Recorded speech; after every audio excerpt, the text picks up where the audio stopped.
Following up on the previous video on cyber criminals and types of cyber criminals, now we will talk about their attributes. So first, you have internal or external cyber criminals.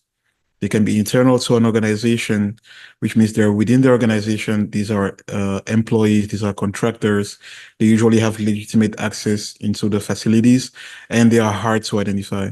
So they can be motivated by revenge. If you fire someone and his credentials are not removed yet, or his access is not revoked yet, that can be very difficult to identify. Or if you sanction someone, you suspended an employee, a contractor, or something similar.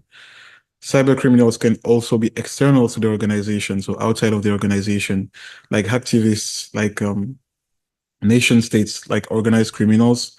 And most of the cyber criminals are external. They don't have any legitimate access, and they are trying to break into the network by technical means most of the time. Also, resources and funding.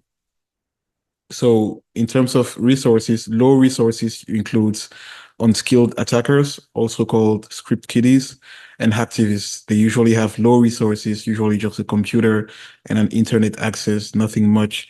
And they rely on available tools that they find online and also on social engineering to try to lure victims into falling into the traps. And they usually have a very low level of sophistication. So it's really entry-level hacking, if we can say so.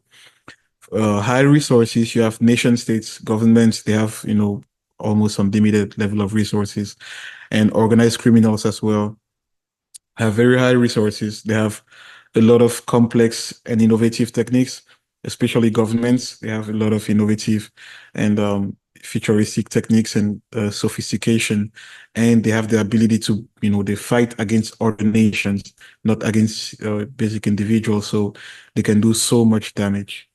And what are their motivations? The motivations generally is financial gain. So they steal money or valuable information for monetary profit.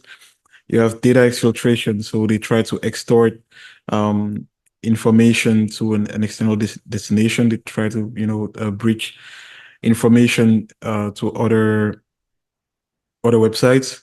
You have espionage. Espionage, these are spies trying to gather confidential information or classified information.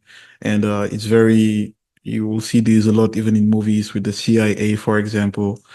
You have a service disruption. So they try to perform denial of service attacks, interrupting services, disabling services, try to take down the power or a server and making services unavailable, for example. You have a blackmail. So they threaten to reveal information or cause harms until demands are met, especially with ransomware attacks.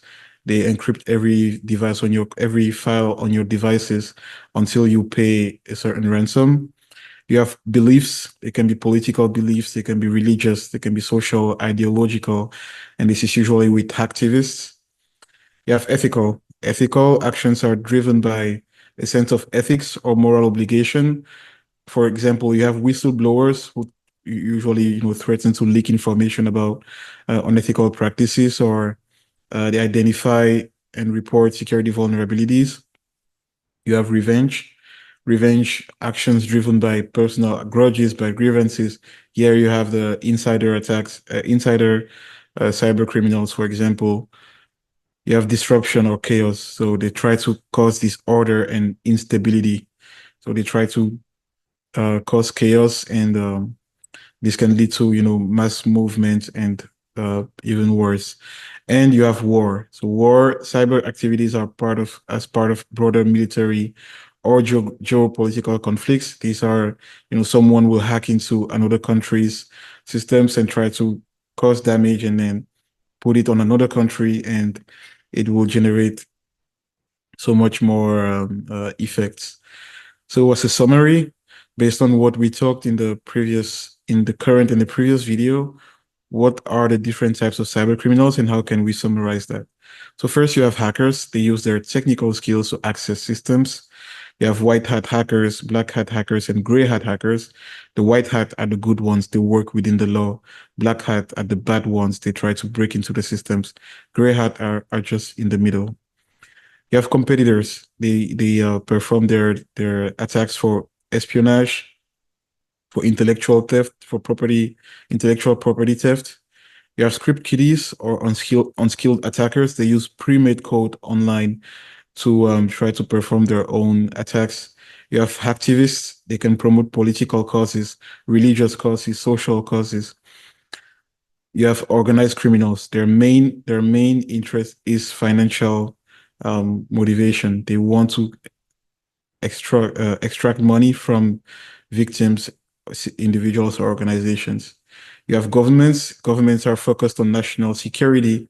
And you have insiders. Insiders are within an organization. They have access to internal resources, and they are usually the hardest to identify because they already have access. All right, guys, that concludes our course for today. Let me know what you think. Hope you enjoyed it. And make sure to follow us on all our social media platforms, which includes YouTube, Instagram, Facebook, and TikTok. Of course, do not forget to order our awesome Amazon flashcards that you can get for just $15. And they're awesome because they help you study.